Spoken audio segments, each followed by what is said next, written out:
ஒரு ஊரில் ஒரு புகழ்பெற்ற பத்திரிகையாளர் இருந்தார். அவர் ஒரு நாள் திடீர்னு இறந்து போயிட்டார். அதுக்கப்புறம் நேராக சொர்க்கத்துக்கு போனார். சொர்க்கத்தின் வாசலில் நின்றுக்கிட்டு இருந்த ஒருத்தர் அவரை தடுத்தார்.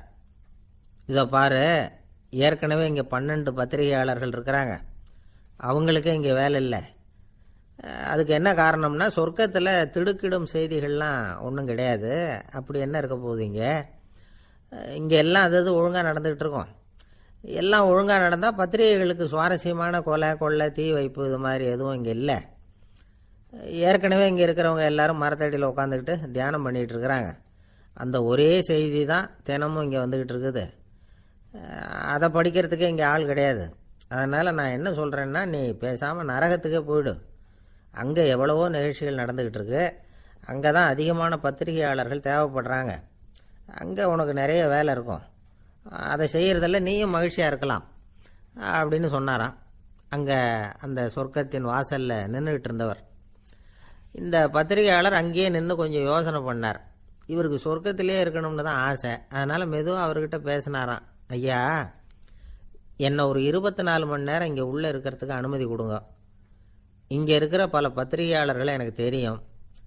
அவங்களில் சில பேரை சமாதானப்படுத்தி மெதுவாக பேசி நரகத்துக்கு அனுப்பி வச்சுட்றேன். நான் இங்கே இருந்துக்கிறேன். உங்கள் கணக்குப்படி 12 பேருக்கு மேலே இங்கே தாண்டாது, அப்படி பார்த்துக்கிறேன் அப்படின்னாராம். அவரும் யோசனை பண்ணி பார்த்துட்டு, சரி அப்படியே உனக்கு அனுமதி கொடுக்குறேன், ஆனால் ஒரு விஷயம், 24 மணி நேரம் தான் அனுமதி, அதுக்குள்ளே எல்லாம் நடக்கணும் அப்படின்ட்டுருக்கார். சரின்னு சொல்லிவிட்டு இந்த பத்திரிகையாளர் உள்ளே போனார். யோசனை பண்ணார். திட்டம் போட்டு ஒரு பொருளையை கிளப்பி விட்டார். சக பத்திரிகையாளர்களெல்லாம் கூப்பிட்டு சொன்னாராம், இதை பாருங்கள், நரகத்தில் ஒரு பெரிய தினசரி பேப்பரை கொண்டுகிட்டு வர்றதுக்காக திட்டம் போட்டுக்கிட்டு இருக்காங்க. அதுக்கு பல அதிகாரிகள் தேவைப்படுறாங்க. நிறைய சம்பளம் கிடைக்கும். யார் யாரெல்லாம் நரகத்துக்கு போக ஆசைப்படுறாங்களோ அவங்கெல்லாம் போகலாம் அப்படின்னு ஒரு பொருளையை கிளப்பி விட்டார். 24 மணி நேரம் கழித்து வாசல் பக்கம் போனார். அங்கே இருந்தவர்கிட்ட எத்தனை பேர் வெளியேறினாங்கன்னு விசாரித்தாராம். அப்போ அவர் இவரை, நீ வெளியே போகக்கூடாது, முதல்ல உள்ளே தான் இருக்கணும் அப்படின்னு தடுத்தாராம். அப்புறம் சொன்னாராம், நீ சொன்ன செய்தியை கேட்டதும் இங்கே இருந்த எல்லா பத்திரிகையாளர்களுமே நரகத்துக்கு போயிட்டாங்கப்பா, உள்ளே யாருமே இல்லை, அதனால் நீ உள்ளே இருக்கலாம் அப்படின்னாராம். இதை கேட்டதும் இந்த பத்திரிகையாளரே குழம்பி போயிட்டார். ஒருவேளை உண்மையிலேயே நரகத்தில் புதுசாக பத்திரிகை ஏதாவது ஆரம்பிக்க போகிறாங்களோ அப்படின்னு அவரே நினைக்க ஆரம்பிச்சிட்டாராம். அப்புறம் சொன்னாராம், ஐயா என்னை விட்டுருங்க, நான் நரகத்துக்கே போயிடுறேன், அங்கே ஏதோ விசேஷம் இருக்கணும் அப்படின்னாராம். இல்லைன்னா இத்தனை பேரும் ஒட்டு மொத்தமாக அங்கே போகிறதுக்கு சான்ஸே இல்லை, என்னை தடுக்காதீங்கன்னு கெஞ்ச ஆரம்பிச்சிட்டாராம். மற்றவங்க நம்பணுங்கிறதுக்காக ஒரு பொருளையை கிளப்பி விட்டார். கடைசியில் தானே அந்த பொருளைக்கு ஆளாயிட்டார். அதாவது பிறரை ஏமாற்றிய அவரது மனம் கடைசியில் அவரையே ஏமாற்ற ஆரம்பிச்சுட்டு பாருங்க. நீங்கள் இப்படி அடுத்தவங்களை ஏமாத்துறதுக்கு உங்கள் மனசை பழக்கப்படுத்துறீங்க, ஆனால் கடைசியில் அதனால் நீங்களே ஏமாற்றப்படுகிறீர்கள் அப்படிங்கிறது பெரியவர்களுடைய புத்திமதி. அதனால் உங்கள் மனசுக்கிட்ட ரொம்ப எச்சரிக்கையாக இருங்கோ அப்படிங்கிறாங்க. நம்ம ஆளுங்க அங்கே போய் என்ன சொல்லுவாங்கன்னா, இதை பாரு அங்கே போகாத இங்கே போகாதன்னு பயமுறுத்துறது உண்டு. சில பேர் அங்கே பேய் இருக்குது, பிசாசு இருக்குது அப்படின்னு பொருளையை கிளப்பி விடுறது உண்டு. இருட்டு நேரம் காட்டு வழியாக ஒருத்தன் போய்கிட்டு இருக்கிறான். அங்கே பேய் பிசாசு நடமாட்டம் இருக்கிறதாக வதந்தி. இவன் பயந்துக்கிட்டே வேகமாக போகிறான். காடு முடிஞ்சு மெயின் ரோட்டுக்கு வந்து சேர்ந்தான். அப்பாடா, ஒரு பஸ்ஸு நின்றுக்கிட்டு இருக்கு தனியாக. இருட்டில் லேசாக தெரிஞ்சுது. ஓடி போய் ஏறி உள்ளே உட்காந்துக்கிட்டான். பயந்துக்கிட்டே போனவன் அப்புறம் தான் தெரியுது உள்ளே யாருமே இல்லை, டிரைவரும் இல்லை, கண்டக்டரும் இல்லை, வேற யாரும் இல்லை. இவனுக்கு பேய் பயம் அதிகமாக போட்டுது. ஏன்னா நடு ராத்திரி. இந்த நேரம் பார்த்து அந்த பஸ்ஸு தானே நகர ஆரம்பிச்சுதான். இவனுக்கு இன்னும் பயம் அதிகமாக போட்டுது. ஏன்னா டிரைவர் சீட்டு காலியாக இருக்குது, பஸ்ஸு நகருது. இவன் உடம்பு பூரா நடுங்க ஆரம்பிச்சுட்டுது. வீல்னு கத்தலாமான்னு பார்த்தான். அந்த நேரம் பார்த்து அவன் தோளில் ஒரு கை விழுந்துதான். திடுக்கிட்டு திரும்பி பார்த்துருக்குறான். அங்கே டிரைவர் நிற்கிறார். அவர் சொன்னாராம், ஏன்பா ஏற்கனவே பஸ்ஸு பிரேக் டவுன், நாங்கள்லாம் பின்னாடி இறங்கி நின்று தள்ளிகிட்டு இருக்கிறோம், நீ மட்டும் ஜாலியாக ஏறி உக்காந்துக்கிட்டியா, இறங்கி வந்து தள்ளுப்பா அப்படின்னாராம். இருட்டை கண்டா பயம் உண்டாவதே அது ஏன்? இப்படி ஒரு கேள்வியை ஒரு பெரியவர்கிட்ட கேட்டாங்க. அதுக்கு அவர் பதில் சொல்கிறார், மனிதனுடைய ஆதிகால வாழ்க்கையில் தொற்றி கொண்ட பயம் இது வேரூன்றி இருக்குது, இன்னமும் போகலை. 50,000 வருஷங்களுக்கு முன்னாடி மனுஷன் குகைகளில் வாழ்ந்தான். பகலில் பயம் இருக்காது, ராத்திரியில் மிருகங்கள் தாக்கும் கொல்லும், நிம்மதியாக தூங்கக்கூட முடியாது. அதனால் இந்த மனுஷனுக்கு இரவுன்னா மரணம் பயம் அப்படின்னு பழகி போச்சு. மனிதர்களுடைய எல்லா மனசையும் சேர்த்து மொத்தமாக ஒரு மனசு உண்டு. மனிதர்களுடைய நினைவு இந்த மொத்த மனசுல பதிஞ்சிருக்கு, பரவுது. இந்த மொத்த மனசுல இருட்டு பற்றிய பயம் பதிந்து நீடிக்குது அப்படிங்கிறார் அவர். இந்த காலத்துல இரவை பகலாக்கிறதுக்கு எவ்வளவோ விளக்குகள்லாம் வந்தாச்சு. ராத்திரியிலேயும் மிருகங்கள் தாக்குங்கிற நிலைமை இல்லை. பாதுகாப்பான வீடுகள் விலங்குகளும் விலகி போயிட்டு, அதாவது விலங்குகள்லாம் விலகி போயிட்டு வீடுகளும் பாதுகாப்பாக இருக்குது. சரி, இருந்தாலும் அந்த பழங்கால பயம் இருட்டு பயம் இன்னமும் மனுஷனை விட்டு போகல.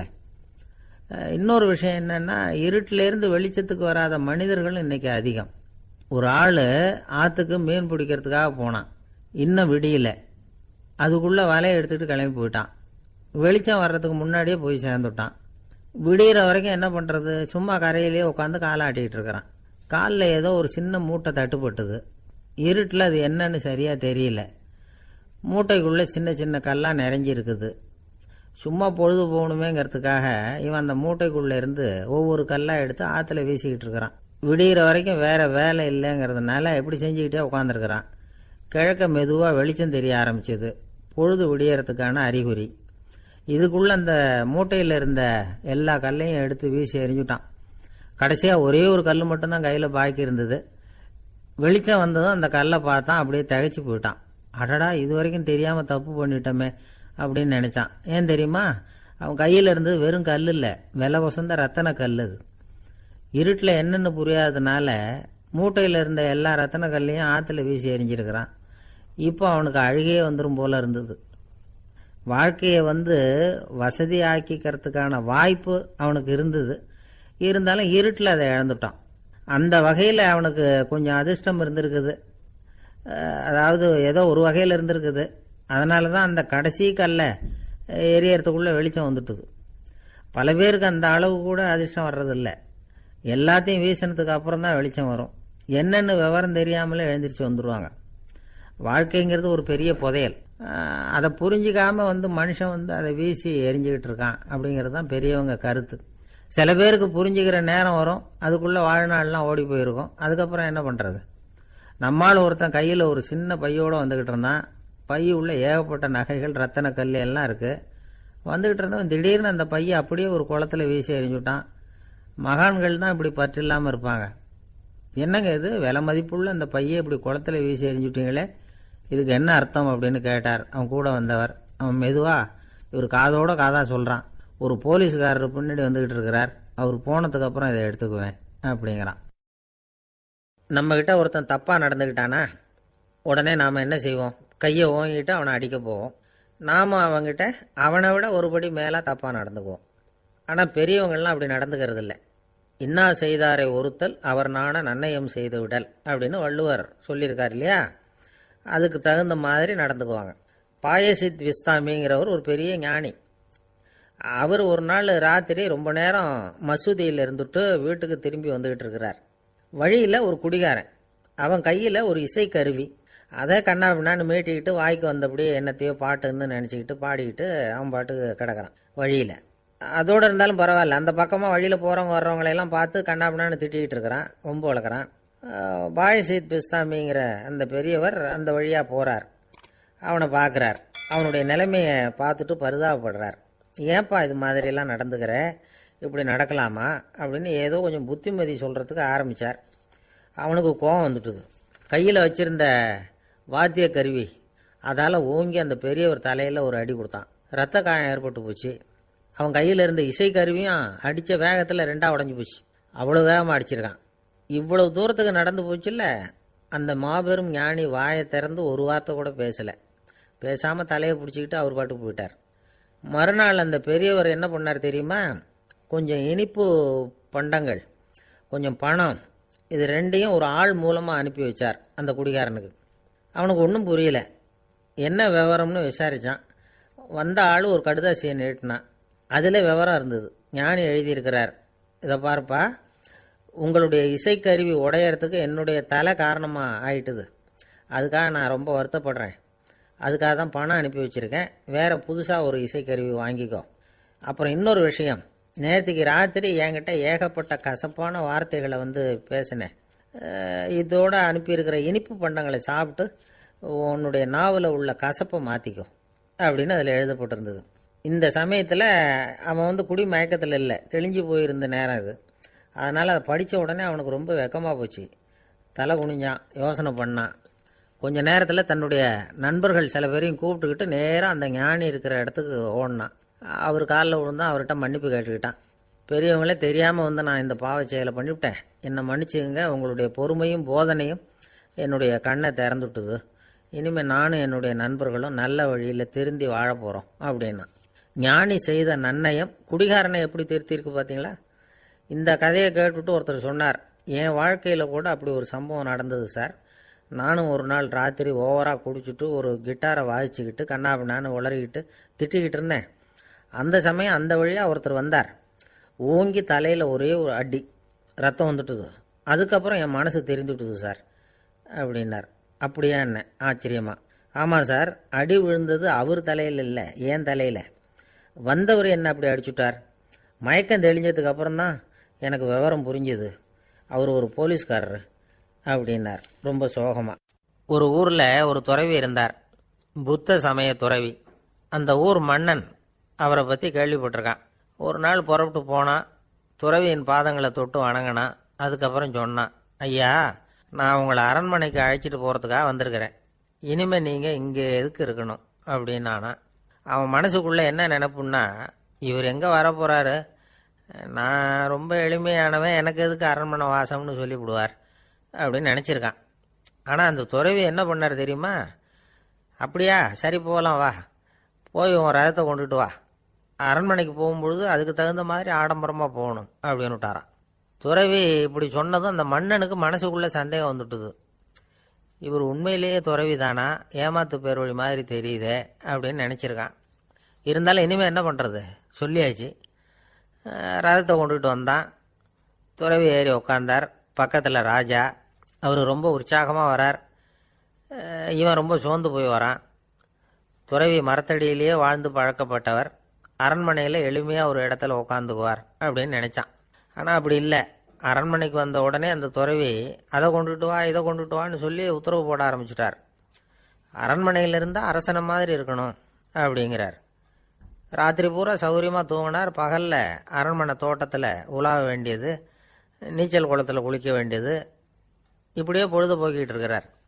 அந்த அரண்மனையில் துறவி மகிழ்ச்சியாக இருக்கிறார். மன்னனால் அப்படி இருக்க முடியல. அவருக்கு எந்த கவலையும் இல்லை, இவனுக்கு அரசாங்க கவலைகள். துறவி அப்படி இருக்கிறத இவனால் தாங்கிக்க முடியல. ஒரு நாள் அவர்கிட்டயே போய், நான் உங்ககிட்ட கொஞ்சம் பேசணும் நானா. துறவி பார்த்தார். நான் இந்த அரண்மனைக்கு வரும்பொழுதே நீ என்னமோ என்கிட்ட கேட்கணும்னு நினைச்ச, ஏன் காலதாமதம்? நீ அனாவசியமாக உன்னையே தொந்தரவு பண்ணிகிட்டு இருக்கிற, நீ கவலையாக இருக்கேங்கிறது எனக்கு புரியுது. நான் மரத்தடியில் இருந்தப்போ கூட என்னை அடிக்கடி சந்திச்சுக்கிட்டு இருப்பேன், ஏதாவது விளக்கம் கேட்கறது உண்டு. இங்கே வந்த பிறகு என்னை சந்திக்கிறது கூட அபூர்வமாக போயிட்டுது. நீ இப்போ என்ன கேட்க போகிறேங்கிறது எனக்கு தெரியும், இருந்தாலும் கேள் அப்படின்னாராம். வேற ஒன்றும் இல்லைங்க, இப்போ உங்களுக்கும் எனக்கு என்ன வித்தியாசம்? 2 பேரும் அரண்மனையில் தான் இருக்கிறோம். நீங்கள் மகிழ்ச்சியாக இருக்கிறீங்க, நான் அப்படி இருக்க முடியல. இவ்வளவுக்கும் நீங்கள் முன்னாடி இருந்தது மாதிரி இல்லை. தினமும் தங்கத்தேர் கேட்குறீங்க, உயர்தரமான ஆடைகள் அணிகிறீங்க, சுவையான சாப்பாடு. இப்படி இருக்கிறப்போ உங்களுக்கும் எனக்கு என்ன வித்தியாசம்? இதுதான் மன்னனுடைய கேள்வி. இதுக்கு பதில் சொல்கிறேன், என் கூட புறப்பட்டு வா, இந்த நகரத்துக்கு வெளியில் போவோம் அப்படின்னு சொல்லி அரசனை கூப்பிட்டுக்கிட்டு ஊர் எல்லைக்கு சேர்ந்தார் துறவி. அங்கே போய் சொன்னார், இதை பாருப்பா, இந்த இடத்த தான் தேடிக்கிட்டு இருந்தேன், இனிமேல் நான் திரும்பி வரப்போகிறதில்ல, நீ என்னோட வர்றியா திரும்பி போறியா அப்படின்னார். நான் எப்படிங்க உங்கள் கூட வர முடியும்? என்னுடைய நாடு, என்னுடைய சொத்துக்கள், மனைவி, மக்கள் எல்லாத்தையும் விட்டுட்டு எப்படிங்க வர்றதுன்னா. இப்போ அந்த துறவி சொன்னார், இப்போ வித்தியாசத்தை தெரிஞ்சுக்கிட்டியா? நான் அரண்மனையில் இருந்தேன், எல்லா வித பொருள்களும் உடையவனாக இருந்தேன், ஆனால் எதையும் சொந்தம் கொண்டாடுறவனாக இருக்கல. ஆனால் நீ அப்படி இல்லை, எல்லாத்தையும் சொந்தம் கொண்டாடிக்கிட்டு இருக்கிற. இதுதான் நமக்குள்ள வித்தியாசம் அப்படின்னு சொன்னார். அரண்மனை ஆடைகளை அப்படியே களைஞ்சார், அரசங்கிட்ட கொடுத்தார். உன்னுடைய ஆடைகளை நீயே வச்சுக்கோன்னார். அவர் பாட்டுக்கு நடந்து போனார், திரும்பியே பார்க்கல. அரசனுக்கு அப்போதான் தன்னுடைய அறியாமை விளங்குச்சான். இதிலேருந்து நாம் புரிஞ்சிக்க வேண்டியது என்னென்னா, இந்த உலகத்தில் எத்தனையோ பொருள்கள், அதையெல்லாம் முறையாக பயன்படுத்தினா மகிழ்ச்சி. அதை விட்டுட்டு அதுக்கெல்லாம் சொந்தம் கொண்டாட ஆரம்பித்தா கவலை. நம்ம ஆட்கள் சொந்தம் கொண்டாடுற விதமே தனி. ஒரு ஆள் இன்னொருத்தங்கிட்ட ஒரு கொடை கடன் வாங்கியிருந்தான், திருப்பி கொடுக்கல. கொடையை கொடுத்தவன் கேட்டான், என்கிட்ட கடன் வாங்கினிய கொடை, அதை கொஞ்சம் திருப்பி தர்றியான்னா. அது உனக்கு இப்போ அவசரமாக தேவைப்படுதா அப்படின்னு கேட்டான் இவன். எனக்கு தேவைப்படலை, அந்த கொடையை நான் யாருக்கிட்ட வாங்கியிருந்தேனோ அவனுக்கு இப்போ அது அவசரமாக தேவைப்படுது அப்படின்னானான் அந்த ஆள். அந்த ஆளுக்கு பேச தெரியாது, அவர்கிட்ட கொஞ்சம் எச்சரிக்கையாக நடந்துக்கோ அப்படின்னு சொல்கிறது உண்டு. அப்படின்னா என்ன அர்த்தம்? அவர் இன்னமும் குழந்தையாகவே இருக்கிறாரு, இன்னும் பேச்சு வரலன்னு அர்த்தம்? அப்படி இல்லை, அவருக்கு நாகரிகமாக பேச தெரியலன்னு அர்த்தம். பேசுறதுங்கிறது மனுஷனால் மட்டுமே முடியக்கூடிய ஒரு காரியம். அப்படி இருந்தும் அதோட பெருமையை அவன் இன்னமும் சரியாக புரிஞ்சிக்கலன்னு தான் சொல்லணும். அதனால தான் அவன் அளவுக்கு அதிகமாக வார்த்தைகளை கொட்டி விடுறான். அதுக்கப்புறம் அதையெல்லாம் திருப்பி அள்ள முடியாமல் கிடந்து கஷ்டப்படுறான். கொட்டின வார்த்தையை அள்ள முடியுமா? ஒருத்தரை இன்னைக்கு பார்த்து முட்டாள்னு திட்டி விடுறீங்க, நாளைக்கு மறுபடியும் அவர்கிட்ட போய் நேத்திக்கு உன்னை முட்டாள்னு சொல்லிவிட்டேன், அந்த வார்த்தையை திருப்பி கொடு, வாங்கிட்டு போயிடுறேன் அப்படின்னு நான் சொல்ல முடியும்? அவன் கோபக்காரனாக இருந்தால் நேத்திக்கு அதை வேற விதமாக உங்களுக்கு திருப்பி கொடுத்துருப்பான். உலகத்தில் எவ்வளவோ ஜீவராசிகள் இருக்குது, அதுக்கெல்லாம் வாய் இருக்குது. அந்த வாயெல்லாம் எதுக்கு உபயோகம்? சாப்பிட்றதுக்காக. ஆனால் நமக்கு இருக்கிற வாய் சாப்பிட்றதுக்காக மட்டும் இல்லை, பேசுறதுக்காகவும் தான். பேச முடியலன்னா வாய் இருந்தால் கூட அது வாயில்லா ஜீவன் தான். ஒரு பையனை பார்த்து அது வாய் உள்ள புள்ள பொழைச்சிக்கும் அப்படின்னா மற்ற பையன்களுக்கெல்லாம் முகத்தில் வாயே இல்லைன்னு அர்த்தம்? அப்படி இல்லை, அந்த பையன் கொஞ்சம் கெட்டிக்காரத்தனமாக பேசுவான்னு அர்த்தம். அதனால் எப்படி பேசணும் அப்படிங்கிறத நாம் முக்கியமாக தெரிஞ்சுக்கணும். இதுக்கு 8 விதமான குறிப்புகளை நம்ம பெரியவங்க சொல்லியிருக்கிறாங்க. பேச்சுக்கு 8 அங்கங்கள் உண்டு அப்படின்னு அவங்க சொல்கிறாங்க. அதெல்லாம் என்னென்ன அப்படின்னா, உண்மை, நன்மை, அன்பு, நிதானம், இனிமை, ஆழம், சமயமறிதல், சபையறிதல். இந்த 8 தன்மையும் பேச்சில் இருக்கணுமா. இதையே கொஞ்சம் விவரமாக சில பேர் போர்டில் எழுதி வச்சுருப்பாங்க. அதாவது எழுத்துலையாவது அதெல்லாம் இருக்கட்டுமே அப்படின்னு நினச்சி நீங்கள் கூட சில இடங்களில் இதை பார்த்துருக்கலாம். அதாவது உண்மையே பேசுக, நன்மையே பேசுக, அன்பாக பேசுக, நிதானமாக பேசுக, இனிமையாக பேசுக, ஆழமுடையதாக பேசுக, சமயமறிந்து பேசுக, சபையறிந்து பேசுக, இப்படி எழுதி வச்சுருப்பாங்க. இந்த 8 அம்சமும் சரியாக பொருந்தி இருந்தால் தான் அது பேச்சு. மற்றதெல்லாம் பேச்சாகிடாது. பேச்சு ஒரு சிறந்த கலை. எல்லாத்தையும் விட பேசாமல் இருந்தும் பழகணும், அது ரொம்ப முக்கியம். உண்மையே பேசணும். சத்தியத்துக்கு மதிப்பு கொடுக்குறவங்கள தான் சரித்திரம் மதிக்கும். உண்மை பேசினா மட்டும் போதாது, அந்த உண்மையில் நன்மை கலந்துருக்கணும். கொலைகாரனுக்கு பயந்துக்கிட்டு ஒருத்தன் உங்கள் வீட்டுக்குள்ளே ஒளிஞ்சிருக்கிறான். அந்த முரட்டு ஆசாமி கையில் அறிவாளோடு அவன் இங்கே வந்தானான்னு உங்ககிட்ட கேட்குறான்னு வச்சுங்க. உண்மை தான் உயர்வு தரும் அப்படின்னு நினச்சிக்கிட்டு, ஆமாம் உள்ளே தான் இருக்கிறான், அடுப்பங்கரையில் குதிருக்கு பின்னாடி உட்காந்துருக்கிறான், போய் பிடிச்சிட்டு போங்க அப்படின்னு நான் சொல்லுவீங்க? அது நன்மை இல்லாத உண்மை. அதனால் பிரயோஜனம் கிடையாது. அதே மாதிரி உங்கள் பேச்சில் அன்பு இருக்கணும், நிதானம் இருக்கணும், இனிமை இருக்கணும், சிந்தித்து பேசணும். சமயம் அறிந்து பேசுறதும் முக்கியம். அதை பற்றி நமக்கு வேற யாரும் சொல்லிக் கொடுக்க வேண்டியதில்லை. எந்த நேரத்தில் யாருக்கிட்ட எப்படி பேசினா காரியம் நடக்கும் அப்படிங்கிறது நமக்கு நல்லா தெரியும். அது கைவந்த கலை. அவையறிந்து பேசுகிற திறமை பேச்சாளர்களுக்கு ரொம்ப அவசியம். அது இல்லைன்னா நிலைமை பரிதாபமாயிடும். ஒரு பேச்சாளர் ரொம்ப மும்முரமாக பேசிக்கிட்டே இருந்தாராம். ரொம்ப நேரம் நிறுத்தவே இல்லை, பேசிக்கிட்டே இருக்கிறார். சபையில் இருந்தவங்கலாம் ஒவ்வொருத்தராக எழுந்திரிச்சு போய்கிட்டே இருக்கிறாங்க. கடைசியில் 2 பேர் தான் அக்கறையாக பேசுகிறவரை கவனிச்சிக்கிட்டு உட்காந்துருந்தாங்களாம். மேடையில் பேசிக்கிட்டு இருந்தவர் அவங்கள பார்த்து சொன்னாராம், எனக்கு கூட்டம் முக்கியம் இல்லை, எவ்வளவு பேர் என் பேச்சை கேட்குறாங்க அப்படிங்கிறது முக்கியம் இல்லை. நீங்கள் 2 பேராவது ஊக்கமாக என்னை கவனிச்சிக்கிட்டு உட்காந்துருக்குறீங்க, அது போதும். உங்களுக்காகவே நான் பேசிக்கிட்டு இருக்கிறேன் அப்படின்னார். இதை கேட்டதும் உட்காந்துருந்த 2 பேரில் ஒருத்தர் எழுந்திருச்சு, அப்படி இல்லைங்க, நாங்கள் 2 பேரும் நீங்கள் பேசி முடித்த உடனே தொடர்ந்து பேச வேண்டிய ஆளுங்க, அதுக்காக தான் காத்துக்கிட்டு இருக்கிறோம், சீக்கிரம் முடிங்க அப்படின்னாங்களாம். இன்பம் துன்பம் இது 2ம் சேர்ந்தது தான் வாழ்க்கை. இது எல்லாரும் சொல்லிகிட்டு இருக்கிற ஒரு உண்மை. அது சரி, இது 2ம் வர்றதுக்கு என்ன காரணம்? துறவி ஒருத்தர் யோசிச்சு பார்த்துருக்கார். இன்ப துன்பம் தோன்றுவதற்கு முக்கியமாக 6 காரணங்கள் உண்டு அப்படிங்கிறார் அவர். அது என்னங்கிறத நாமளும் தெரிஞ்சு வச்சுக்குவோமே. இப்போ முதல் காரணம் சுயநலம். ஒரு தாயார் தன்னுடைய சுயநலம் கருதி தன்னுடைய மகன் இன்பமாக இருக்கணும்னு ஆசைப்படுறாங்க. மகனும் அப்படியே ஆசைப்படுறான். அதனால தாயாரின் இன்ப துன்பங்களை பார்த்துட்டு மகனும் இன்ப துன்பம் அடையிறான். அந்த அம்மாவுக்கும் அதே நிலைமை தான். ரெண்டாவது காரணம் உறவு. நான் துறவியான பிறகு கூட உறவுங்கிற காரணத்தினால தான் தாயாருடைய சுக துக்கங்களை கண்டு நானும் சுக துக்கம் அடைகிறேன். என் தாயாருடைய நிலைமையும் இதுதான் அப்படிங்கிறார் ஒரு துறவி.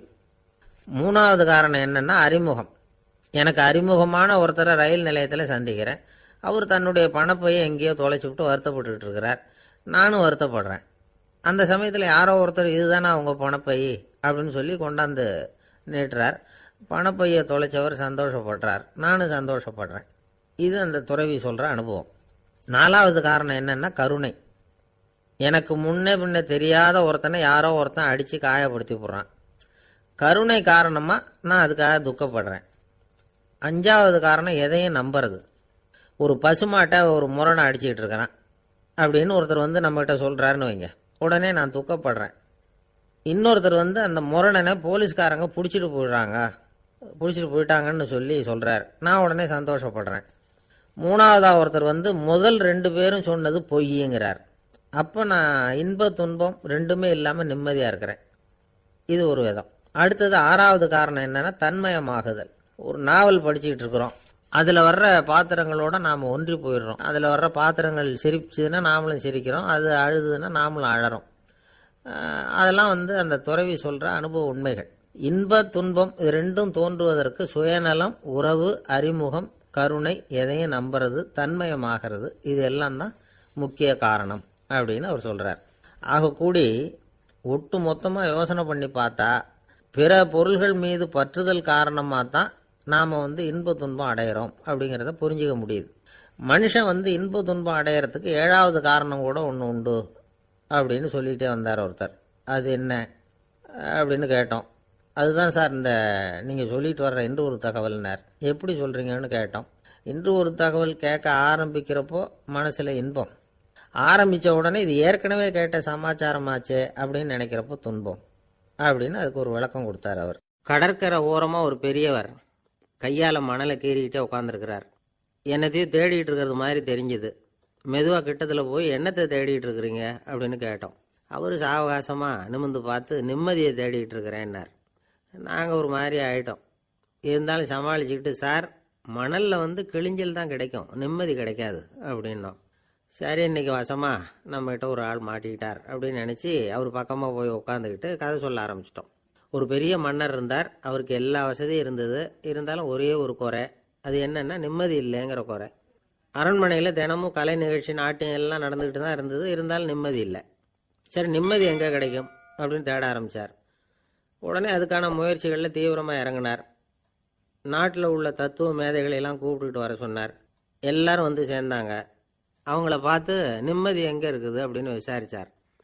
அவங்களுக்கு அது தெரிஞ்சால் ஏன் இப்படி ராஜா முன்னாடி வந்து நின்றுட்டு இருக்க போகிறாங்க? ராஜாவோட கேள்விக்கு ஒவ்வொருத்தரும் ஒவ்வொரு மாதிரி விளக்கம் கொடுக்க ஆரம்பிச்சிட்டாங்க. எந்த பதிலும் ராஜாவுக்கு திருப்தி அளிக்கக்கூடிய அளவுக்கு இல்லை. சரி, போயிட்டு வாங்கன்னு சொல்லி அவங்களெல்லாம் அனுப்பி வச்சுட்டார். ஒரு நாள் அவர் மாளிகையில் உப்பரிகையில் நின்றுக்கிட்டு இருக்கிறார். அந்த சமயத்தில் தெருவில் ஒரு பிச்சைக்காரன் ரொம்ப உல்லாசமாக பாட்டு பாடிக்கிட்டே போய்கிட்டு இருக்கிறான். குரலில் ஒரு சந்தோஷம், நடையில் ஒரு மிடுக்கு. அவங்ககிட்ட கொஞ்சம் கூட கவலை இருக்கிறதா தெரியல. உடனே ராஜா அதை பார்த்தார். ஏவலாளிகளை வந்து கைதட்டி கூப்பிட்டார். உடனே ஓடி போய் அந்த பிச்சைக்காரனை இங்கே அழைச்சிட்டு வாங்கன்னு உத்தரவு போட்டார். இவங்க உடனே ஓடி போய் அவனை கூப்பிட்டாங்க. அரண்மனைக்கு வாழ்ந்தாங்க. அவன் வரல. அரண்மனைக்குள்ளே அடி எடுத்து வைக்க மாட்டேன்னு சொல்லிவிட்டான். ராஜா கிட்ட வந்து விஷயத்தை சொன்னாங்க. அவருக்கு ரொம்ப ஆச்சரியம், இப்படி ஒரு ஆள் இருக்கிறானா அப்படின்னு. சரி, அவன் என்ன தான் சொல்கிறான் அப்படின்னு விசாரித்தார். இவங்க மறுபடியும் தெருவுக்கு போய் கேட்டாங்க. என்னை பார்க்கணும்னா ராஜா விருப்பப்பட்டார்னா அவரை வேணும்னா இங்கே வர சொல்லுங்க அப்படின்னு சொல்லிவிட்டான். அதை வந்து ராஜா கிட்ட சொன்னாங்க. அவருக்கு கோபம் வரல. இவ்வளவு சுதந்திர உணர்வோடு இருக்கிறவன் சாதாரண ஆளாக இருக்க முடியாது அப்படின்னு நினைச்சார். உடனே கிடுகிடுன்னு இறங்கி தெருவுக்கு வந்தார். பிச்சைக்காரங்கிட்ட போனார். நீ கவலைப்படாமல் சந்தோஷமாக பாடிக்கிட்டு போறியே, அது எப்படி முடியுது உன்னால அப்படின்னு கேட்டார். ஏன் அப்படி கேட்குறீங்கன்னு அவன், அதுக்கு இல்லை, எனக்கு அரண்மனையில் எவ்வளவோ சுகபோகங்கள்லாம் இருக்குது, இருந்தாலும் நிம்மதி இல்லை. இது ஏன்னு எனக்கு தெரியல. இந்த தேசத்தில் உள்ள அறிஞர்களை எல்லாம் கூப்பிட்டு கேட்டு பார்த்துட்டேன், அவங்களுக்கும் தெரியல. உன்னை கேட்டால் தெரியும்னு நினச்சேன், அதனால தான் சந்திக்கிறதுக்கு ஆசைப்பட்டேன். ஆனால் நீ வரமாட்டேன்னு விட்டியே அப்படின்னார். பிச்சைக்காரன் கடகடன்னு சிரிக்க ஆரம்பிச்சிட்டான். மகிழ்ச்சிக்கும் உங்களுக்கும் தடையா இருக்கிறது இந்த மாளிகை தான். இதை விட்டுட்டு வெளியில வந்துட்டா நிம்மதி தேடிட்டு வந்துடும்னா. நான் அரசன், எனக்குன்னு கடமைகள் இருக்கு, அதையெல்லாம் விட்டுட்டு எப்படி வர முடியும்னார் ராஜா. ரெண்டும் ஒரே நேரத்தில் கிடைக்கணுங்கிறது முடியாத காரியம். உங்க சுகபோகத்துக்கு விலையாதான் உங்க நிம்மதியை கொடுத்துக்கிட்டு இருக்கிறீங்க.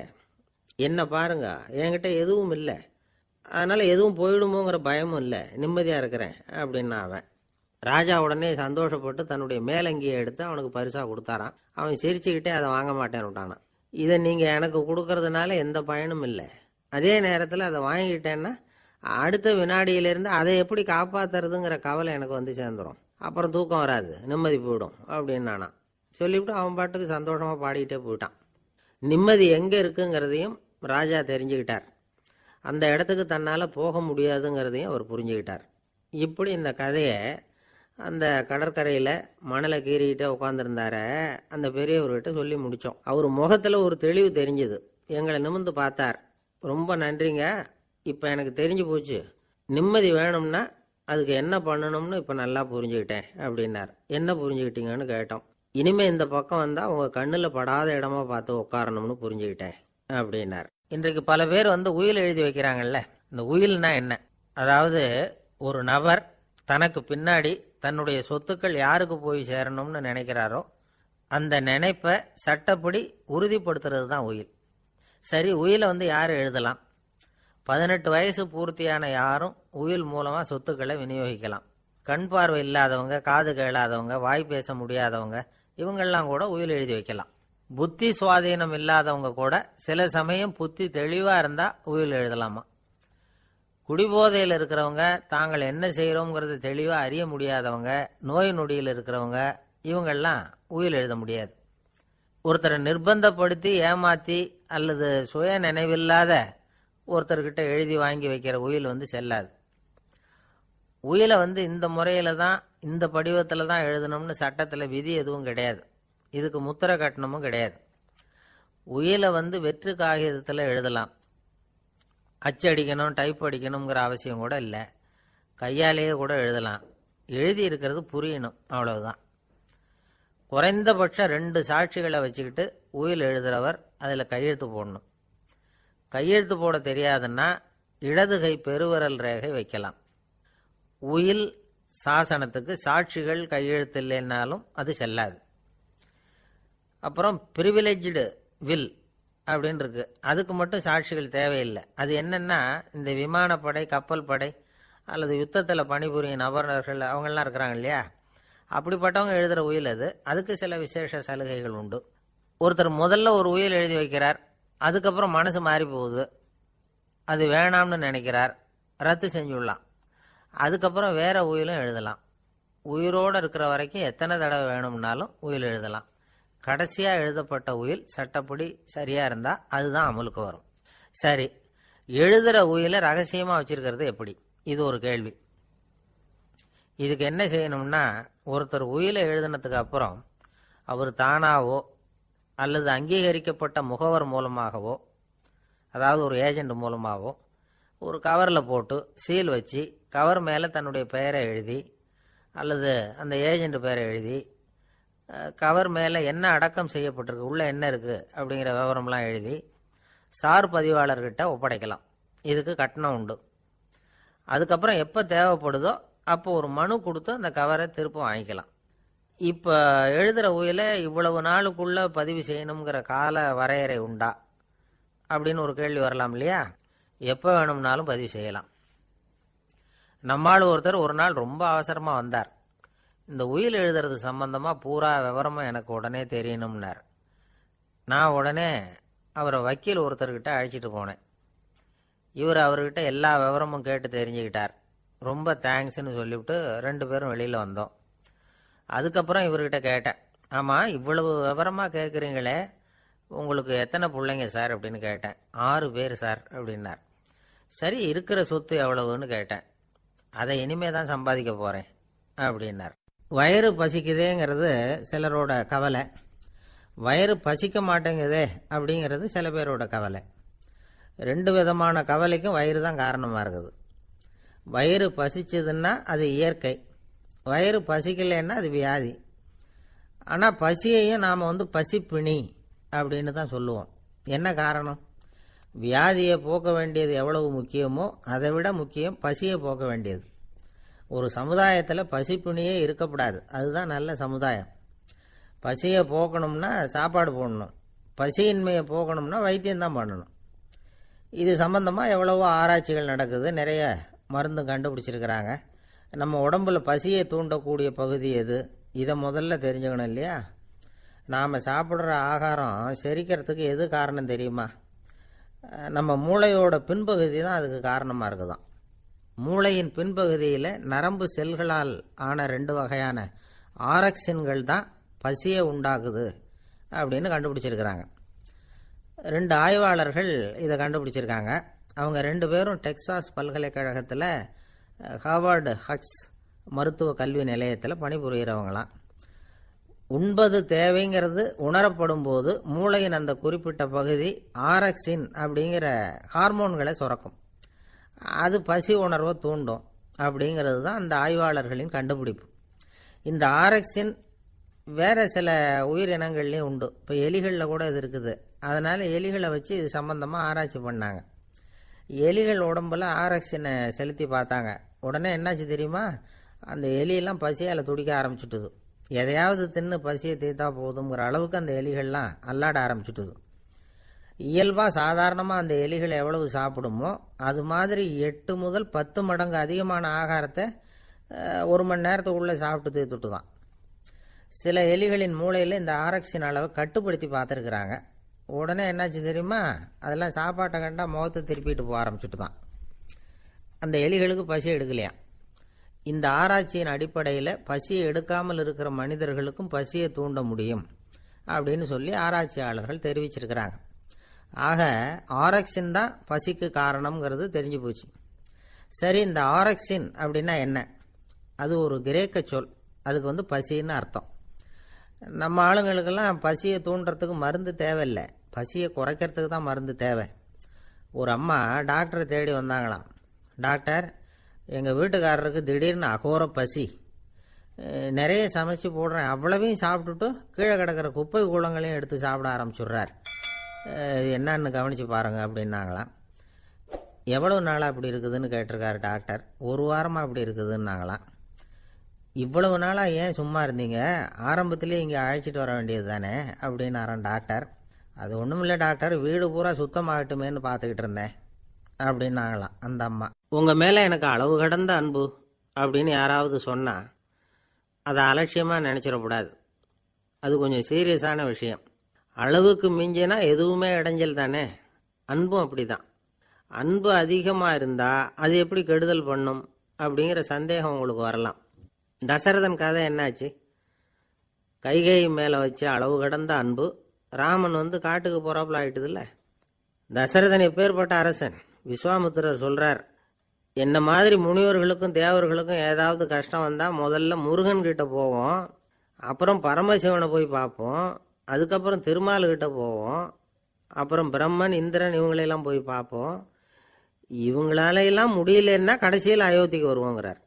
உன்னை விட்டால் வேற கதி உண்டோ அப்படின்னு தசரதனை பார்த்து விஸ்வாமித்திரரே சொல்கிறார். அப்பேற்பட்ட அரசன் தசரதன் கைகேயி காலில் விழறான்.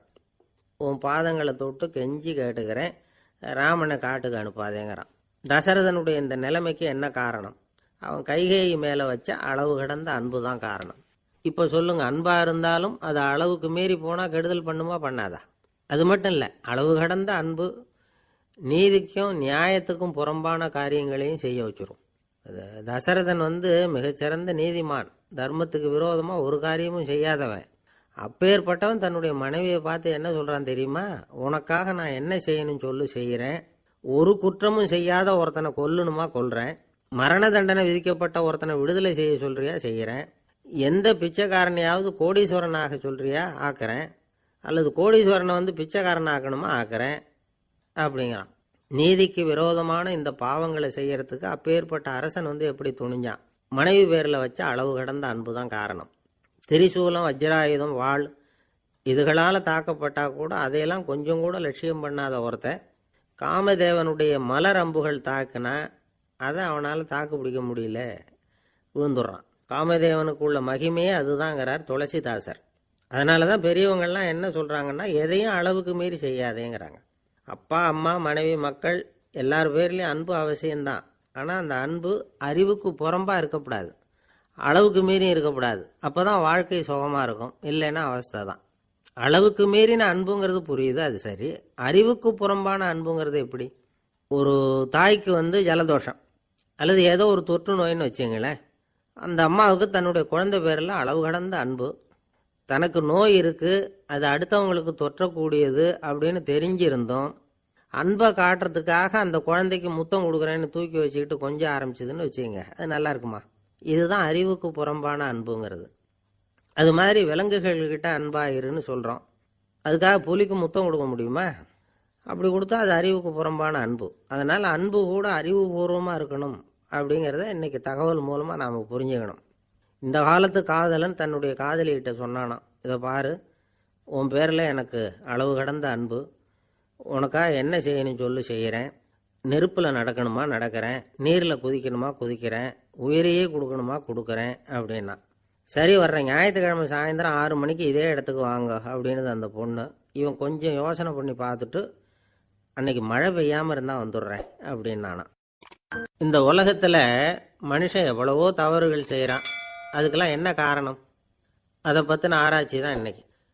இதுக்கு ஆராய்ச்சி என்னத்துக்கு? அது தெரிஞ்ச விஷயம் தானே அப்படின்னு நீங்கள் நினைக்கலாம். ஆனால் அப்படி அலட்சியமாக இந்த விஷயத்தை விட்டுறக்கூடாது. பொதுவாக எல்லோரும் நினைக்கலாம், எது சரி எது தவறு அப்படின்னு தெரியாததுனால தான் மனுஷன் தப்பு பண்ணுறான் அப்படின்னு. ஆனால் அப்படி சொல்லிட முடியாது. மனுஷன் தெரிஞ்சே தான் தவறுகள் பண்ணுறான். இப்போ உதாரணத்துக்கு, ஒரு சாலையில் இடது பக்கம் போக வேண்டிய ஒருத்தர் நடுக்கோட்டை தாண்டி வலது பக்கமாக வண்டியை ஓட்டிகிட்டு போகிறாருன்னு வச்சுக்கோங்க. என்னப்பா இது தப்பு இல்லையா அப்படின்னு அவர்கிட்ட கேட்டால், அதெல்லாம் எனக்கு தெரியும், நீ உன் வேலையை பார்த்துட்டு போ அப்படிம்பார். வலது பக்கமாக போகிறது தப்புன்னு தெரிஞ்சே தான் அவர் அப்படி செய்கிறார், அப்படி போகிறார். பெரிய உத்தியோகத்தில் இருக்கிறவங்க கூட லஞ்சம் வாங்குறாங்க. அவங்களுக்கெல்லாம் லஞ்சம் வாங்குறது தப்புன்னு தெரியலன்னு அர்த்தம்? திருடுறது தப்புன்னு தெரியாமலாம் மனுஷன் திருடுறான்? நல்லாவே தெரியும். நீங்கள் வேணும்னா கேட்டு பாருங்கள், வேறு வழி இல்லை அதனால தான் திருடுறேன்பா. திருடுறது ஒரு புண்ணியமான காரியம்னு திருடனே கூட சொல்ல மாட்டான். திருடுறது தவறுங்கிறது திருடனுக்கு தெரியும் அப்படிங்கிறத விளக்கறதுக்காக ஒரு பெரியவர் ஒரு கதை சொன்னார். அதாவது 2 திருடர்கள் 2 பேரும் சேர்ந்து ஒரு வீட்டுக்கு போய் ஒரு 10,000 ரூபாயை திருடிட்டு வந்துடுறாங்க. ஒரு காட்டு வழியாக வந்துக்கிட்டு இருக்கிறாங்க. இன்னும் விடியல. 2 பேருக்கும் தூக்கம் கண்ணை சுற்றுது. சரி, இப்படியே ஒரு மரத்தடியில் படுத்து தூங்குவோம், காலையில் விடிஞ்சதும் இந்த பணத்தை 2 பேரும் பங்கு போட்டுக்குவோம் அப்படின்னு முடிவு பண்ணுறாங்க. அதே மாதிரி படுத்து தூங்குறாங்க. நடு ராத்திரியில் ஒரு திருடன் முழிச்சுக்கிறான். விடிகிற வரைக்கும் காத்துக்கிட்டு இருந்தால் 5,000 ரூபா தான் கிடைக்கும், இப்போவே கம்பி நீட்டினா 10,000 ரூபா கிடைக்கும் அப்படின்னு யோசித்து பார்த்துட்டு ஒரு முடிவுக்கு வந்தான். மெதுவாக அந்த 10,000த்தையும் சுருட்டிக்கிட்டு அடுத்தவனுக்கு தெரியாமல் ஓடி போயிட்டான். விடியுது. அடுத்தவன் எழுந்திரிச்சு பார்க்குறான். பணத்தையும் காணலை, பாகஸ்தனையும் காணலை. இந்த திருடன் அந்த திருடனை திட்டுறான், திருட்டு பய, அயோக்கிய பய, இப்படி அநியாயமாக கிளப்பிட்டு போட்டானே அப்படிங்கிறான். இதுலேருந்து என்ன தெரியுது? தெரியாமல் எடுத்துக்கிட்டு போகிறது திருட்டு, அயோக்கியத்தனம், அநியாயம் அப்படிங்கிறது இவனுக்கு தெரிஞ்சிருக்குது. அதனால தான் அடுத்தவனை பார்த்து இப்படி திட்டுறான். அதனால் தெரியாததுனால மனுஷன் தவறு பண்ணுறான்னு சொல்கிறது சரியில்லை. அப்படின்னா மனுஷன் பண்ணுற தவறுகளுக்கு உண்மையான காரணம் தான் என்ன? இதே சந்தேகம் அர்ஜுனனுக்கும் வந்துதான்.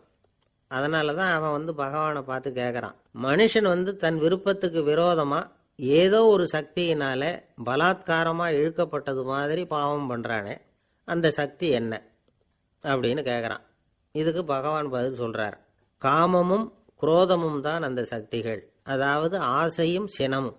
இது 2ம் உன்னுடைய எதிரிகள் அப்படிங்கிறத புரிஞ்சுக்கோ அப்படிங்கிறார்.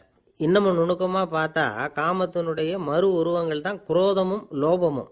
ஆசை நிறைவேறலைன்னா குரோதம், அதாவது கோபம். ஆசை நிறைவேறிட்டதுன்னா லோபம், அதாவது பேராசை. பாவத்தை கண்ட்ரோல் பண்ணணும்னா அதுக்கு மெயின் சுவிட்ச் எது அப்படிங்கிறது இப்போ தான் தெரியுது. அதுக்கு மனுஷன் தெரிஞ்சே தான் தவறு பண்ணுறான் அப்படின்னு பேசிக்கிட்டோமே. அதுக்கு ஒரு உதாரணம். ஒரு ஆள் ஹோட்டலில் சாப்பிட போனான். சாப்பிட்டு முடித்தான். எழுந்திரிச்சு முதலாளிகிட்ட பில்லை கொடுத்தான். காசை கொடுக்கல. முதலாளி பணம் கொடுன்னு கேட்டார். இவன் என்கிட்ட பணம் இல்லைன்னா. முதலாளி கொஞ்சம் கூட அலட்டிக்கல. உள்ளே இருந்து ஒரு ஆளை கூப்பிட்டார். இவனை கூப்பிட்டுட்டு போய் இட்லி மாவு ஆட்ட சொல்லுனார். இவனும் கவலைப்படாமல் உள்ளே போயிட்டான். அப்போது அழைச்சிட்டு போகிற ஆள் கேட்குறான், ஏன் சார் சாப்பிட்றதுக்கு முன்னாடி காசு இல்லைங்கிறது உங்களுக்கு தெரியாதா அப்படின்னு கேட்குறான். தெரியும், காசு இல்லைங்கிறதும் தெரியும், காசு இல்லாமல் சாப்பிட்டா மாவாட்டணுங்கிறதும் தெரியும் அப்படின்னா அந்த ஆள். அப்படின்னா நீங்கள் உங்கள் வீட்லேயே சாப்பிட்ருக்கலாமே அப்படின்னு கேட்குறான் அவன்.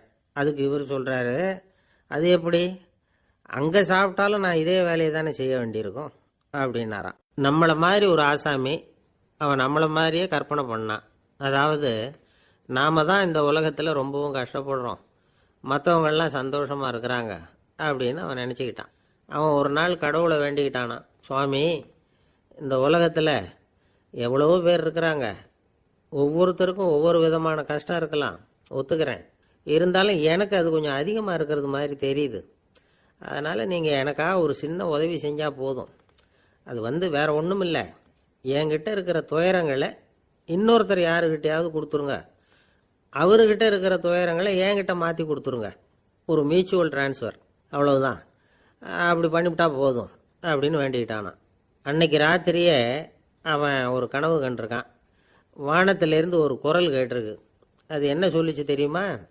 ஏ ஜனங்களே, எல்லாரும் அவங்கவுங்க கஷ்டங்களை ஒரு பையில் போட்டு எடுத்துக்குங்க, அப்படி எடுத்துக்கிட்டு நேராக இந்த ஊர் எல்லையில் இருக்கிற கோயிலுக்கு வந்து சேருங்க அப்படின்னு அந்த குரல். ஆஹா, கடவுள் நம்ம பிரார்த்தனைக்கு செவி சாய்ச்சுட்டார் அப்படின்னு சந்தோஷப்பட்டான் இவன். உடனே என்ன பண்ணான், தன்கிட்ட இருந்த கஷ்டத்தையெல்லாம் ஒரு சாக்கு பையில் போட்டு எடுத்துக்கிட்டான். வீட்டை விட்டு வெளியில் வந்தான். தெருவில் இறங்கி நடக்கிறான். அங்கே பார்த்தா ஏகப்பட்ட பேர் ஆளுக்கு ஒரு பையை தூக்கிக்கிட்டு கோயிலுக்கு போய்கிட்டு இருக்கிறாங்க. சில பேர் மூட்டையாக கட்டி தலையில் சுமந்துக்கிட்டு போய்கிட்டு இருக்கிறாங்க. இவன் பார்த்தான். இவனுக்கு ரொம்ப ஆச்சரியமாக இருந்தது. ஏன்னா எல்லாரும் வச்சிருக்கிற பை இவன் பையை விட பெருசாக இருந்தது.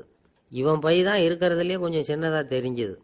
இப்போ அவன் மறுபடியும் சாமியை வேண்டிக்கிட்டான், கடவுளே இப்போ உள்ள சூழ்நிலையை கவனிச்சா என்கிட்ட இருக்கிற பையே பரவாயில்லன்னு தோணுது, அதனால் வேற பை எதையும் மாற்ற வேணாம், இதுவே பரவாயில்ல, இந்த பையோட திரும்பி வீட்டுக்கு போனால் போதும்னு நினைக்கிறேன் அப்படின்னு எதோ நினைக்க ஆரம்பிச்சுட்டான் அவன். எல்லாரும் கோயிலுக்கு போய் சேர்ந்தாங்க. கோயிலில் அந்த குரல் மறுபடியும் கேட்டுது, எல்லாரும் அவங்கவுங்க பைகளை சோகத்தில் தொங்க விடுங்க, திடீர்னு விளக்குகள் அணையும், மணி அடிக்கப்படும், அதுதான் அடையாளம், அந்த சமயத்தில் இருட்டில் உங்களுக்கு வேண்டிய பையை நீங்கள் மாற்றி எடுத்துக்கலாம், தேர்ந்தெடுத்துக்கலாம், வெளிச்சம் இருக்கிறப்பவே உங்களுக்கு பிடிச்ச பைக்கு பக்கமாக பார்த்து நீங்கள் நின்றுக்கலாம் அப்படின்னு சொல்லி விவரம் சொல்லிச்சான் அந்த குரல்.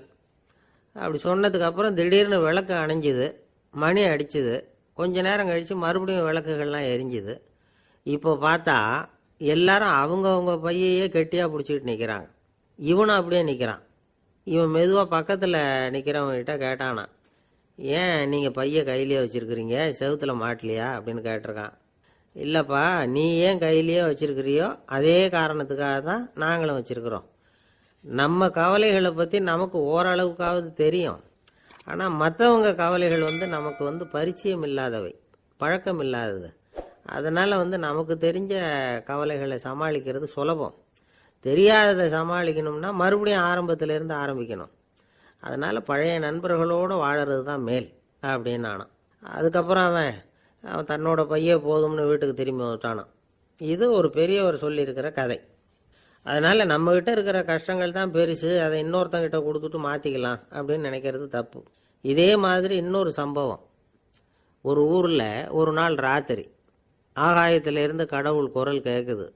இந்த ஊரில் இருக்கிற ஜனங்கள்லாம் கொஞ்சம் கவனிங்க, உங்களுக்கு ஒரு செய்தி, அதாவது இங்கே இருக்கிற ஜனங்கள்லேயே கொஞ்சம் கூட கவலையே இல்லாத ஆள் யாருன்னு எனக்கு தெரியணும், அதனால் எல்லாரும் அவங்கவுங்க கவலைகளை ஒரு பையில் போட்டு எடுத்துக்கிட்டு கோயிலுக்கு வாங்க அப்படின்னார் கடவுள். உடனே வரிசையாக எல்லாரும் வர ஆரம்பித்தாங்க. எல்லார் கையிலையும் பை இருந்தது, சின்னதும் பெருசுமா. கவலையே இல்லாத ஆள் யாருன்னு தேடினார் கடவுள். ஒரே ஒரு ஆள் மட்டும் கையில் எதுவும் இல்லாமல் வெறும் கையை வீசிக்கிட்டு ரொம்ப ஜாலியாக நடந்து வந்துக்கிட்டு இருந்தான். கடவுள் அவங்ககிட்ட போனார். ஏன்ப்பா உனக்கு கவலையே இல்லையா அப்படின்னு கேட்டார். எனக்கும் சில கவலைகள்லாம் உண்டு அப்படின்னானா அவன். எங்கே அதெல்லான்னு கேட்டிருக்கார் கடவுள். பின்னாடி லாரியில் வந்துக்கிட்டு இருக்கு அப்படின்னானா அவன். சங்கீத வித்வான்களில் பல வகை உண்டு. சில குறிப்பிட்ட ராகங்களை பாடுறதுல அவங்களுக்கு பெருமை வர்றது உண்டு. ஆனால் ஒருத்தர் இருந்தார், அவரால் ஒரு ராகத்துக்கே பெருமை வந்தது. அந்த ராகத்தை அவர் வாசித்து கேட்கணும் அப்படின்னு சொல்லுவாங்க. அது என்ன ராகம்னா தோடி ராகம். சரி, அந்த வித்வான் யாருன்னா அவர் தான் திருவாவடுதுறை ராஜரத்னம் பிள்ளை.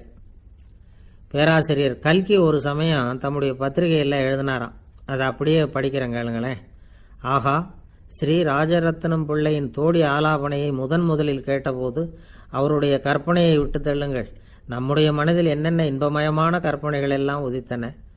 குழந்தை தாயிடம் கொஞ்சம் குரலை கேட்டோம், அன்னை குழந்தையிடம் கொஞ்சம் குரலை கேட்டோம், ரதியும் மன்மதனும் பேசிக்கொண்ட காதல் மொழிகளை கேட்டோம், முருகன் சிவபெருமான் செவிகுளிர மொழிந்த உபதேசத்தை கேட்டோம், கலைமகள் கவிஞனுக்கு அருளிய ஆசி மொழிகளை கேட்டோம், நாரத முனிவருடைய தம்பூரா சுருதியை கேட்டோம், ராவணன் தன் எலும்பை ஒடித்து வீணையாகச் செய்து வாசித்த கானத்தை கேட்டோம், கானப் பறவைகளின் கலகல ஒலியை கேட்டோம், கோலக் குயில்களின் குரல் இனிமையை கேட்டோம். இப்படிலாம் பேராசிரியர் கல்கி விமர்சனம் எழுதியிருக்கிறார்.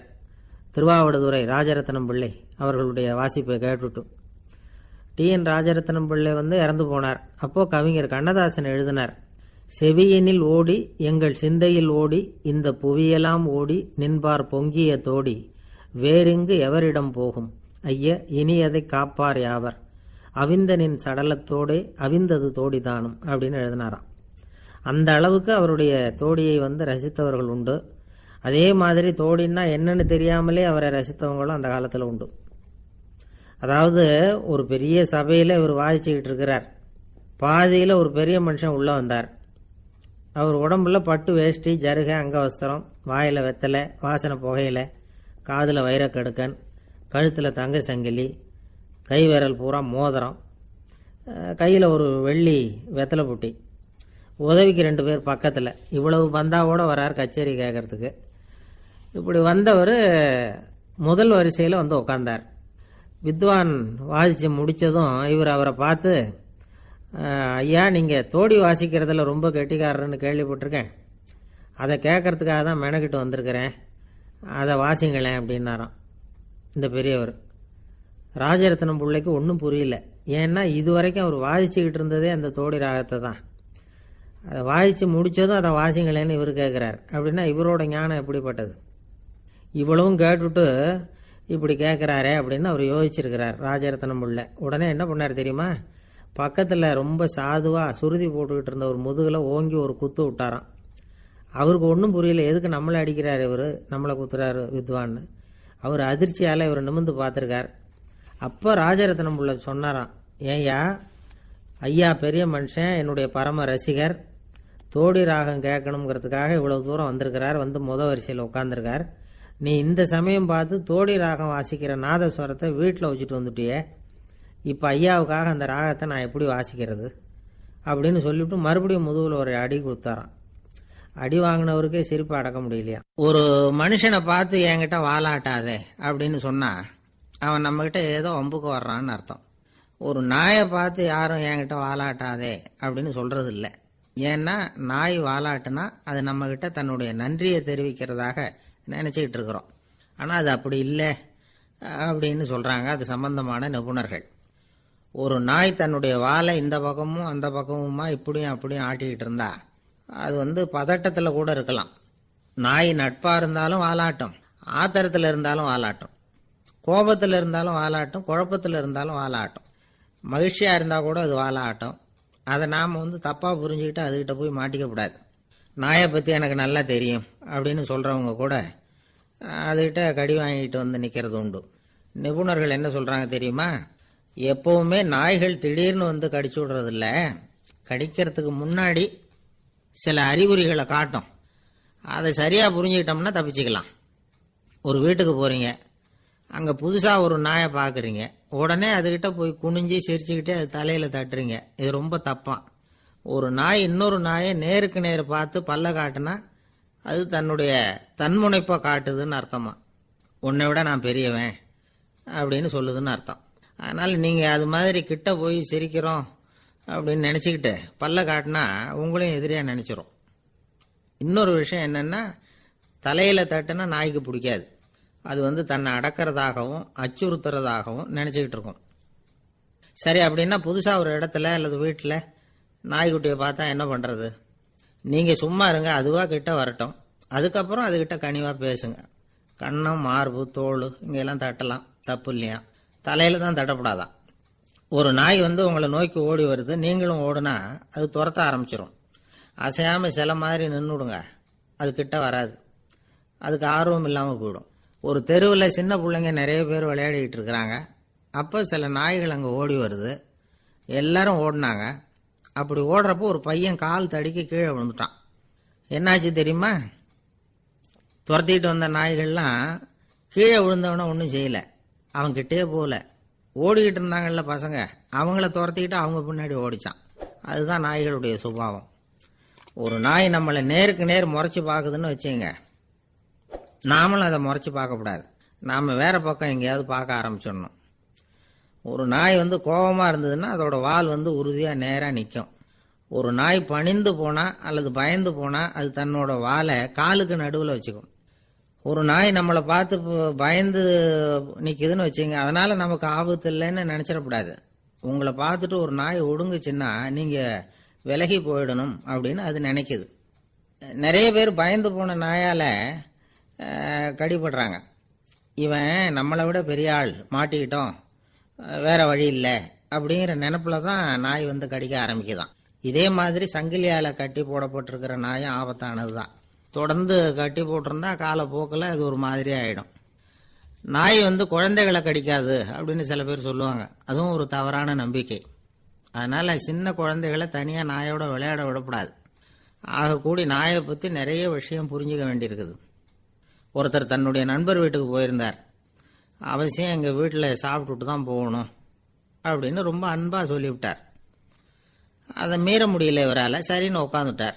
சாப்பாடு போட்டாங்க, சாப்பிட ஆரம்பித்தார்.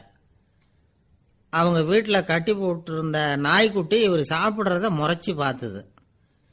ஏன் இப்படி என்ன அது முறைச்சி பார்க்குது உங்கள் வீட்டு நாய்க்குட்டி அப்படின்னு அவர் கேட்டார். அப்போ அவங்க சொன்னாங்களாம், அதுகிட்ட ஒரு கெட்ட பழக்கம்ங்க, தன்னோட தட்டில் யார் சாப்பிட்டாலும் அது அப்படி தான் முறைச்சி பார்க்கும் அப்படின்னாரா அவர். அசோக மன்னர் வந்துகிட்டு இருக்கார். அவருடைய ஆலோசகர்கள் எல்லாம் பக்கத்தில் வந்துகிட்டு இருக்கிறாங்க.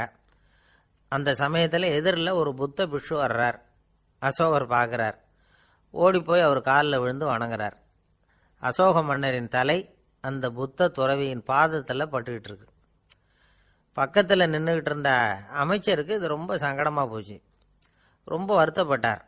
நம்ம அசோக சக்கரவர்த்தி எப்பேற்பட்டவர், அவரோட தலை ஒரு சன்னியாசியின் பாதத்தில் படுறதா அப்படின்னு நினச்சி ரொம்ப கவலைப்பட்டார். அரண்மனைக்கு திரும்பினதும் அமைச்சர் மெதுவாக ஆரம்பித்தார். அரசே, எனக்கு ரொம்ப வருத்தமாக இருக்குது அப்படின்னார். எதுக்குன்னார் மன்னர். அசோக சக்கரவர்த்தியின் தலை, அதாவது அந்த சிரம், ரொம்ப மதிப்புமிக்க ஒன்று. அது ஒரு சன்னியாசியின் காலில் படலாமா அப்படின்னார். அசோகர் பதில் சொல்லலை, சிரிச்சார், போயிட்டார். அதுக்கப்புறம் ஒரு சரியான சந்தர்ப்பத்துக்காக காத்துக்கிட்டு இருந்தார். ஒரு நாள் அமைச்சரை கூப்பிட்டார். எனக்கு 3 தலைகள் வேணும் அப்படின்னார். சொல்லுங்க, கொண்டுகிட்டு வரேன் அப்படின்னார் அமைச்சர். அசோகர் சொன்னார், முதல்ல எனக்கு தேவையானது ஒரு ஆட்டின் தலை, 2வது ஒரு புலியின் தலை, 3வது ஒரு மனிதனின் தலை. இதுதான் அசோகர் கேட்டது. எங்கே இருந்தாலும் கொண்டு வாங்கன்னார். அமைச்சர் புறப்பட்டார். ஆட்டுத்தலை, புலித்தலை கிடைச்சிட்டுது. அப்புறமா ஒரு சுடுகாட்டுக்கு போய் ஒரு மனித தலையும் சேகரம் பண்ணிட்டு ராஜா கிட்ட வந்துட்டார். அரசே, உங்கள் ஆணைப்படி 3 தலைகளையும் கொண்டு வந்திருக்கிறேன்னார். அசோகர் பார்த்தார். ரொம்ப நல்லது, இப்போ இது 3ஐயும் எடுத்துக்கிட்டு போய் சந்தையில் வித்துட்டு வாங்க அப்படின்னார். அமைச்சர் அதுகளை எடுத்துக்கிட்டு சந்தைக்கு போனார். முதல்ல ஆட்டுத்தலை நல்ல விலைக்கு விற்று போச்சு. நல்ல விலை கொடுத்து வாங்கிட்டு போட்டாங்க. அடுத்தபடியாக புலி தலையை ஒருத்தர் வாங்கிட்டார். அதை பாடம் பண்ணி வீட்டில் மாட்டி வைக்கலாமே அப்படின்னு நினச்சி அதையும் வாங்கிட்டு போட்டார். மனித தலையை மட்டும் வாங்கிறதுக்கு யாரும் முன் வரலை. எல்லாரும் அதை பார்த்துட்டு விலகி போக ஆரம்பித்தாங்க. அமைச்சர் திரும்பி வந்தார். அரசே, இந்த தலையை மட்டும் யாரும் வாங்க மாட்டேங்கிறாங்க அப்படின்னார். சரி, பரவாயில்ல, இதை இலவசமாகவே இனாமாவே யாருக்கிட்டையாவது கொடுத்துட்டு வந்துடுங்க அப்படின்னார். அமைச்சர் மறுபடியும் சந்தைக்கு போனார். இதை இலவசமாக தரேன், இதை வாங்கிக்கோங்க அப்படின்னார். அப்பவும் அதை யாரும் வாங்கிக்கிறதுக்கு தயாராக இல்லை. மறுபடியும் திரும்பி மன்னர்கிட்ட விவரத்தை சொன்னார். இப்போ மன்னர் சொல்கிறார், அமைச்சரே, உயிர் இருக்கிற வரைக்கும் தான் இந்த தலைக்கு மதிப்பு. ஜீவன் போனதுக்கப்புறம் அதோட மதிப்பும் போயிடுது.